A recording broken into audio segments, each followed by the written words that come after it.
opportunity, I raise to differ, to disagree, and refuse the false promises, false hopes, and the failed expectations of Kenyans that were contained in the presidential address. Mr. Speaker, sir, it saddens my heart to see the President of the Republic of Kenya get to address honorable members of Parliament in this country and fail to give Kenyans hope. The expectations that Kenyans have had in this new administration.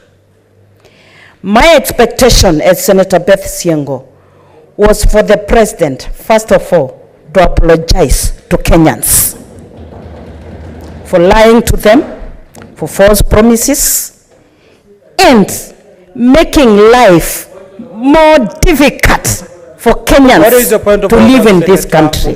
Senator Beth Siengo, kindly take it. This is a house of record, Mr. Speaker.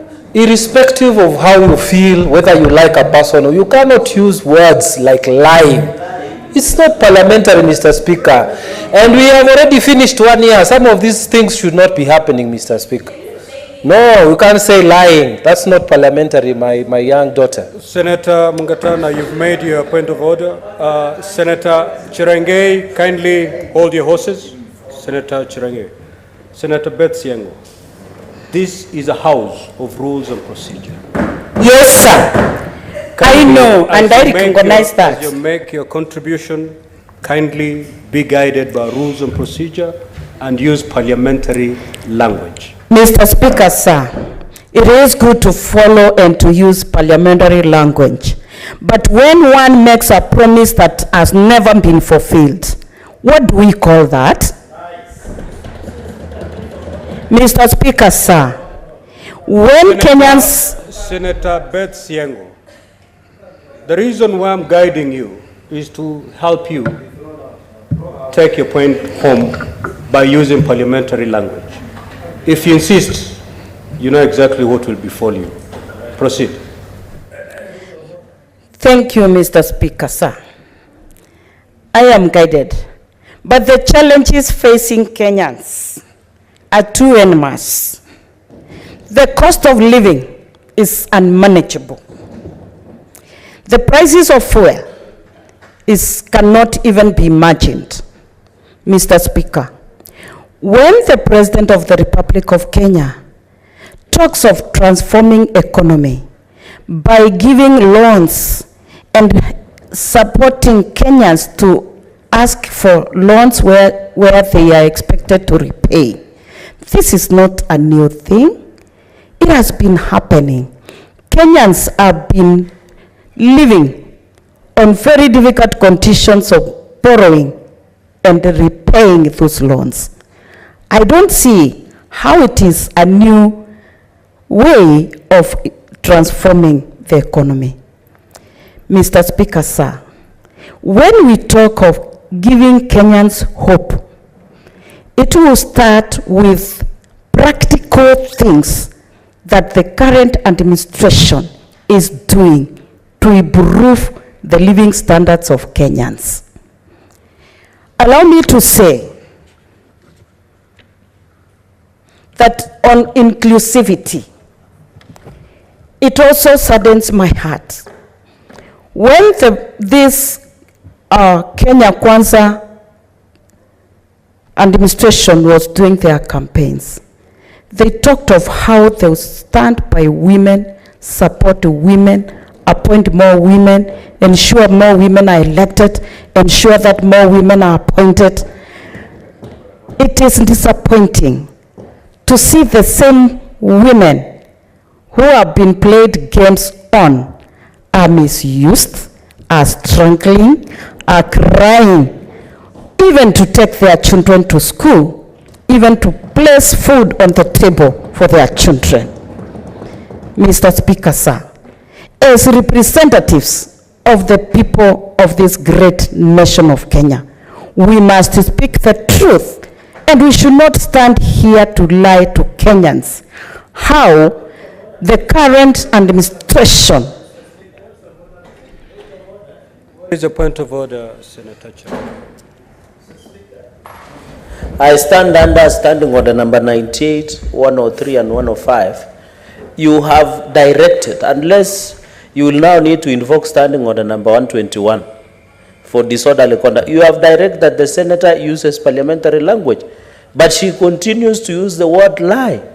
And we have been here more than 1 year, Mr. Speaker. I have been offering free lessons to any person like her so that they can understand what you can say in the floor. You can disagree with government, which is okay, and unless there is a problem, because you just kindly use parliamentary language. You can say disagree, Mr. Speaker. So, Mr. Speaker, is it in order to decline your directions that you have said, let us, all of us, use parliamentary language? Mr. Speaker, respectfully, if she continues with the same, can you invoke standing order number 121 on disorderly conduct, and we allow her to go and enjoy afternoon siesta? I thank you, Mr. Speaker, sir. Senator Betsiengo, I have advised you on what is and what is not parliamentary language. Thank you, Mr. Speaker. I stand guided. I'm still speaking. You have insisted, despite my guidance, to use parliamentary language. I will therefore proceed to caution you.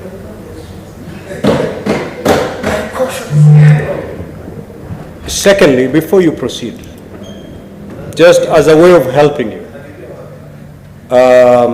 the debate before us, we are debating on a motion on the President's address to Parliament.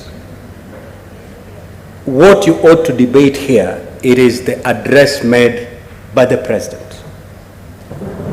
And I hope you have it before you. It has 1 or 2 bullets.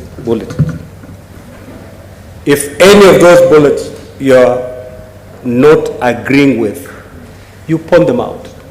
I'm referring to paragraph 100 of the President's address. He said this, I do not agree because of A, B, and C.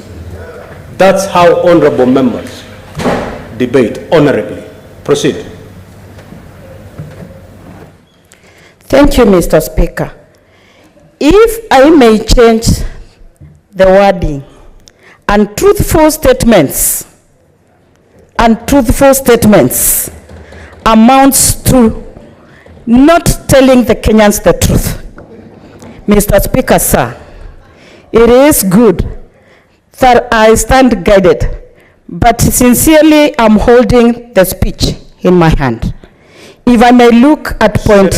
Senator Betsiengo, I'll continue guiding you because I need you to continue contributing as opposed to asking you to withdraw from the chamber. I guided you pretty well that what we are debating now is the address made by the President to Parliament in a joint sitting. An address that you must have a copy before you. Our debate is confined to that address, not to some campaign pledges made in Vihiga. It is a contribution, a debate on what you have before you. Anything else is beyond this motion. So restrict yourself to what is there. Lift out what you think you don't disagree and tell us what you think you do not agree.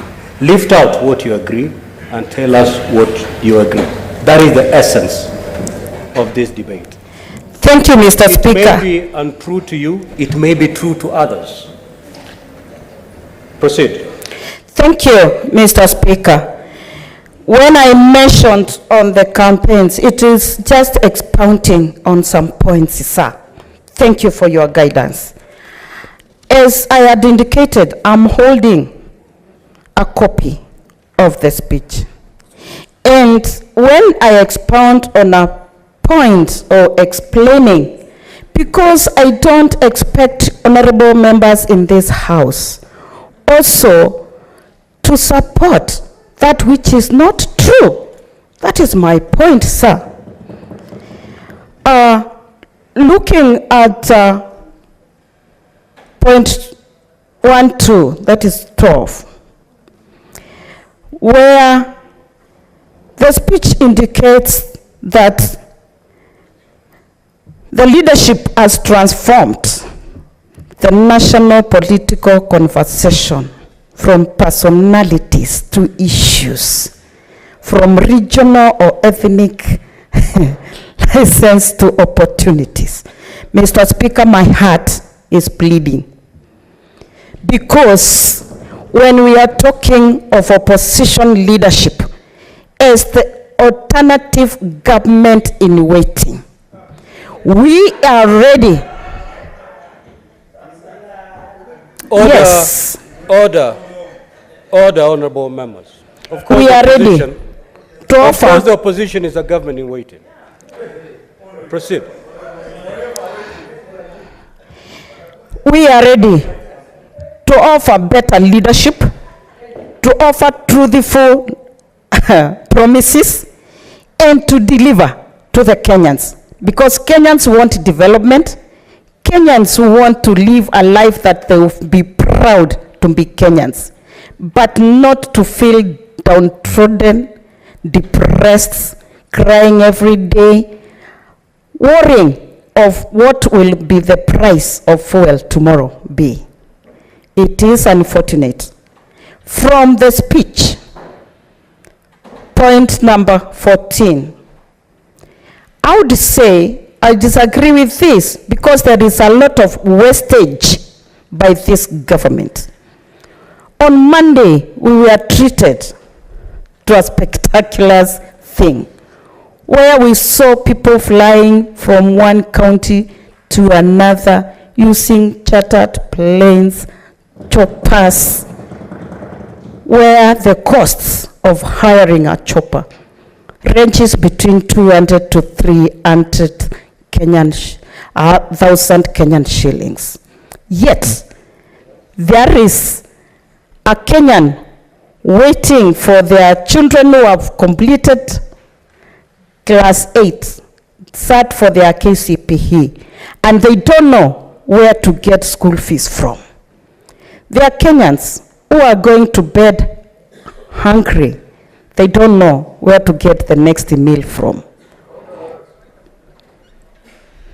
What is the point of order, Senator Boni? Mr. Speaker, Senator Siengo is quite right to laud the wastage in government. But it's in order to do so in total ignorance of the fact that this government